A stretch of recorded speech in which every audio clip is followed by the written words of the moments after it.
相隔13年再度回到花莲球场打球，是不是心情特别不一样？非常的兴奋，也非常的高兴，谢谢。魏老大在花莲球场有打过全垒打吗？没有。一样，花莲的首轰还没出炉，今天有没有机会呢？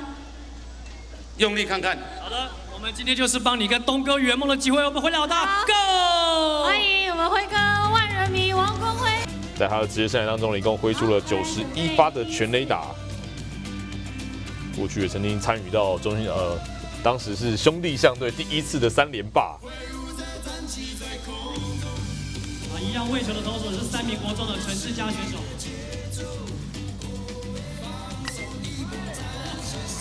这一球来讲的话，飞的距离还蛮远的哦。第一支。对，金球的部分啊，没有能够轰出全垒打。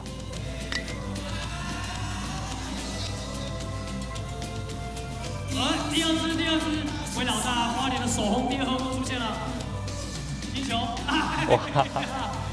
谢谢我们选手，可惜了，想要用力，反而没有打准了啊。